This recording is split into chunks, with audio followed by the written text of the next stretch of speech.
എന്തിനാ ഞാൻ അവിടെ പോയതെന്ന് എനിക്ക് തോന്നി. ഞാൻ ഇടയ്ക്ക് ഇപ്പോൾ നമ്മൾ വെറുതെ ഇരുന്നപ്പോൾ പറഞ്ഞല്ലേ, ഈ വെജിറ്റേറിയൻ റെസ്റ്റോറൻറ്റിൽ മസാല ദോശ നമ്മൾ ഓർഡർ ചെയ്യുന്നു. അപ്പോൾ മസാല ദോശ അയാളിങ്ങനെ വലിയ കൊണ്ടുപോയി, അതിൻ്റെ കൂടെ ഒരു ഉഴുന്നുവടയും കാണും, വലിയ രാജകീയമായിട്ട് ഇങ്ങനെ കൊണ്ടുവന്ന് ഇവിടെ കൊണ്ടുപോയി. ഇവിടെ വരുമ്പോൾ വട വേണ്ട എന്ന് പറയുമ്പോൾ പുള്ളി അത് തൂക്കി എടുത്തുകൊണ്ട് ആ കണ്ണാടി പെട്ടിക്കകത്തോട്ട്.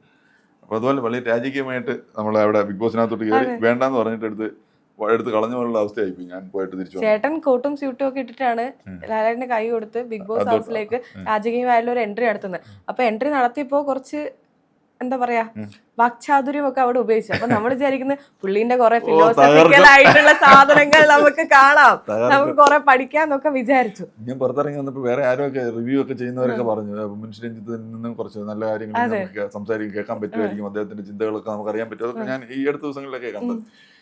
എല്ലാം ചീറ്റിപ്പോയില്ലേ, അവിടെ നിന്നിട്ട് ഒന്നും പറഞ്ഞില്ല. പറയാൻ പറ്റിയത് പറഞ്ഞത് തന്നെ ആരും കേട്ടതും ഇല്ല, കാര്യമായിട്ട് പറയാനും പറ്റിയില്ല.